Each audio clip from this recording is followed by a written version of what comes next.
Dear student, स्वागत है आपके अपने यूट्यूब चैनल विद्या की बरसात में। आज इस वीडियो में हम लोग समांतर श्रेणी नामक चैप्टर को शुरू करेंगे, जिसको इंग्लिश में अरिथमेटिक प्रोग्रेशन बोलते हैं, शॉर्टकट में उसको एपी बोलते हैं। चलिए कुछ संख्याओं की श्रेणी को हम लोग देखते हैं। 1, 2, 3, 4, 5। आप अंदाज लगा सकते हैं इसके बाद क्या होगा। बिल्कुल सही, 6। 5, 10, 15, इसके बाद क्या होगा। सही जवाब 20 होगा। 10, 9, 8, इसके बाद क्या होगा। 7 होगा। ऐसे ही 100, 98, 96, 94 तो क्या होगा, 92 होगा। 6, 6, 6, 6, अगला क्या होगा, 6 ही होगा, 6 ही होगा। 2, 4, 6, 8 तो क्या होगा इसके बाद, 10 होगा। 1, 3, 5, 7, उसके बाद क्या होगा, 9 होगा। इन सभी में आप देख सकते हैं कि अगला जो टर्म है उसके बारे में आप आसानी से बतला पाते हैं। कारण क्या है, कारण यह है कि इन सभी में पहला पद के बाद दूसरा पद प्राप्त करने के लिए एक फिक्स्ड संख्या को जोड़ी या घटाई जाती है। जैसे इसमें जोड़ दिया जा रहा है, सब में एक एक एक एक बढ़ाया जा रहा है, इसमें सब में पाँच पाँच पाँच बढ़ाया जा रहा है, इसमें सब में से एक एक घटाया जा रहा है, यानी -1 जोड़ा जा रहा है अगला पद प्राप्त करने के लिए। वैसे इसमें 2 घटाया जा रहा है, इसमें 0 जोड़ा या 0 घटाया जा रहा है। इसमें सब में क्या किया जा रहा है, तो 2 2 2 2 जोड़ा जा रहा है। इसमें भी वही बात है, पहला पद में 2 जोड़ने पर दूसरा पद प्राप्त हो रहा है, दूसरा पद में 2 जोड़ने पर तीसरा पद, तीसरा पद में 2 जोड़ने पर चौथा पद प्राप्त हो रहा है। इस प्रकार की जो श्रेणी होती है जिसमें कि पहला पद और उसके बाद वाले जो पद हैं वो एक फिक्स्ड नंबर को जोड़ने से प्राप्त होता है, उसको हम लोग समांतर श्रेणी कहते हैं। इसमें अंतर जो है वो समान होती है, और जो अंतर होती है उसको हम लोग सार्वंतर बोलते हैं। जैसे इसमें प्रथम पद 1 हो गया और सार्वंतर 2 हो गया, मतलब जो कॉमन डिफरेंस है दोनों, कोई पद और उसके पीछे का जो पद है क्रमागत पद, कोई मतलब मान लीजिए कि ये तीसरा पद है, ये दूसरा पद है, तो तीसरा पद में से दूसरा पद घटाएंगे तो 2 आया, फिर दूसरा में से पहला पद को भी घटाएंगे तो 2 ही आएगा, चौथा में से तीसरा को घटाएंगे तो भी 2 आएंगे। 7 - 5 2, 5 - 3 2, 3 - 1 2, यानी कोई पद है उसका पिछला पद को अगर हम घटाते हैं तो अंतर 1 बराबर आता है। इसी को हम सार्वंतर कहते हैं। पहला पद के पीछे तो कोई पद है ही नहीं, इसलिए पहला पद से पीछे घटाने का सवाल नहीं उठता, यानी कि दूसरा में से पहला घटा करके हम सार्वंतर को ज्ञात कर सकते हैं, कॉमन डिफरेंस को ज्ञात कर सकते हैं, जिसको हम डी से सूचित करते हैं। अभी जरा इस पर विचार कीजिए, इसमें क्या है, 10 के बाद 12 कैसे आया, तो 2 जोड़ने से आया, फिर 12 से 8 कैसे आया, तो 4 घटाने पर आया, 8 से 4 कैसे आया, तो 4 घटाने पर आया, फिर 4 से 3 कैसे आया, तो 1 घटाने पर आया, 3 से 15 कैसे आया, तो 12 जोड़ने पर आया।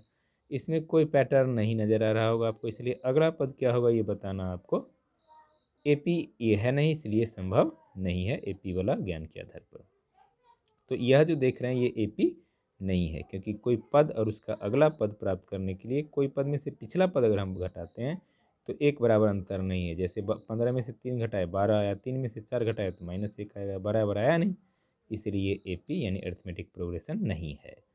अब आप गौर करके देखिए, पहला पद ए है, अगर दूसरा पद प्राप्त करने के लिए क्या होता है, तो एक निश्चित संख्या जैसे डी को जोड़ा जाता है, फिर तीसरा पद प्राप्त करने के लिए फिर इसमें डी जोड़ेंगे, तो एक डी पहले से एक डी और जोड़ देंगे तो डी प्लस डी 2D हो जाएगा, यानी तीसरा पद ए प्लस 2D, चौथा पद ए प्लस 3D, इस तरह से हो जाएगा। एग्जाम्पल से भी आप समझ सकते हैं, जैसे मान लीजिए 1 3 5 7 वाला एग्जाम्पल देखिए, तो ए हो गया यानी प्रथम पद A1 हो गया, एक A2 के लिए A2 3 है, 3 यानी 1 + 2 यानी ए प्लस डी। अगला है 5, 5 यानी कि 1 प्लस कितना 4, 4 यानी 2 दूनी 4, तो ए प्लस क्या हो गया 2D, क्योंकि एक एक एक सब में यानी ए सब में है। फिर इसके बाद यह जो आप देख रहे हैं 2 3 4 5 ये आगे बढ़ता जा रहा है और ये 2 2 2 2 सब में है। मतलब कि अगर आप दूसरा तीसरा चौथा पाँचवा छठा पद को प्राप्त करना चाहते हैं तो इस प्रकार से आप प्राप्त कर सकते हैं। ये 7वां पद है तो 1 + 13 यानी कि 1 + 12, एक प्रथम पद हो गया, 12 को हम 6 × 2 लिख सकते हैं, यानी ए हो गया 1 की जगह पर, इसके बाद प्लस तो प्लस हो गया और 6 हो गया, 7वां पद था तो 6 है, और डी के जगह पर तो 2 है ही, तो ए + 6D। आप गौर करके देखो यहाँ 7 है तो यहाँ 6 आया। आप और गौर कर देखेंगे तो A1 में ए है, A2 है तो ए प्लस डी है, यानी डी के साथ 1 है छिपा गुना में, A3 है तो ए प्लस 2D है, यानी डी के साथ 2 है छिपा हुआ, 2 है लिखा हुआ। तो आप देख सकते हैं कि A3 है तो यहाँ 2 है, इस सब में देखिए आप सब में ए सेम है, यहाँ पर सब में D D D D same है, और जब यहाँ पर हम 3 देख रहे हैं तो यहाँ 2 है, यहाँ 4 है तो 3 है, 5 है तो 4 है, 6 है तो 5 है, 7 है तो 6 है। यानी कि अगर हम nवां पद ज्ञात करना चाहते हैं कोई भी पद, तो a प्लस क्या होता है 7 है तो 6 है, यानी ए एन रहेगा तो a प्लस क्या होगा इससे एक कम, 7 से कम 6, वैसे n से एक कम क्या होगा n-1 होगा।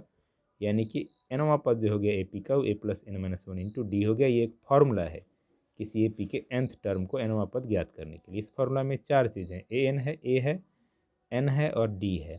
चारों में से कोई 3 चीज़ पता रहे आप चौथा ज्ञात कर सकते हैं। एग्जाम्पल के लिए मान लीजिए कि एपी दिया हुआ, इसका 51वां पद ज्ञात करना है, तो हम देख सकते हैं इस एपी में अब प्रथम पद ए देख रहे हैं यानी 12, कॉमन डिफरेंस 15 में से 12 घटाकर दूसरा पद में से पहला पद घटाते हैं तो कॉमन डिफरेंस जिसको डी से सूचित करते हैं हम सार्वंतर, वो आ गया 3 आ गया। इस एपी का 51वां पद ज्ञात करना है तो फॉर्मूला है ए प्लस n-1 इंटू डी। इसमें हम लोग n की जगह पर 51 रख दिए, ए की जगह पर 12 रख दिए, n की जगह पर 51 है ही और डी की जगह पर कितना है तो 3 है। तो जब उसको डाल दिए सबको तो हमको nवां पद ब्लॉक फार्मूला से ए 51वां पद आ गया 162। इसी तरीके से अगर आपको दूसरे तरीके से भी फार्मूला आप इस पर आधारित आपको सवाल पूछा जा सकता है। फॉर एग्जांपल मान लिया जाए एपी जो है, इसमें पता करना है कि कौन सा पद 555 है, इसमें कौन सा पद है पता करना है कि कितने नंबर का पद 555 है। यानी nवां पद मान लीजिए कि 555 है तो प्रथम पद इसमें a बराबर 1000 है, सार्वंतर d बराबर कितना है तो 995 में से 1000 घटाते हैं -5 आ रहा है, d माइनस में है, माइनस में भी हो सकता है। तो इस सूत्र में आप देख सकते हैं कि an हमको दिया हुआ है 555, हम मान लेते हैं कि nवां पद 555 है। तो इस फॉर्मूला में हम लोग a की जगह पर 1000, d की जगह पर -5 डाल देते हैं तो n का वैल्यू हमको मिलेगा इस समीकरण को हल करने पर। यह समीकरण एक रैखिक समीकरण है जहाँ n एक चर है, तो इसको जब हम हल करते हैं तो हमें n का वैल्यू आया 90। इसका मतलब हो गया कि अतः दिए गए एपी का 90वां पद जो है वो 555 है। इस तरह से आप इस फॉर्मूला का उपयोग करके और भी तरह के सवाल बनाने का अभ्यास कर सकते हैं। ये काफ़ी इंपॉर्टेंट है। अर्थमेटिक प्रोग्रेशन से इस फॉर्मूला के आधार पर ढेर सारे प्रश्न पूछे जाते हैं, तो आप इनका अभ्यास कर लेंगे और फिर परीक्षा में अच्छा से बनाएंगे। मिलते हैं फिर नेक्स्ट वीडियो में।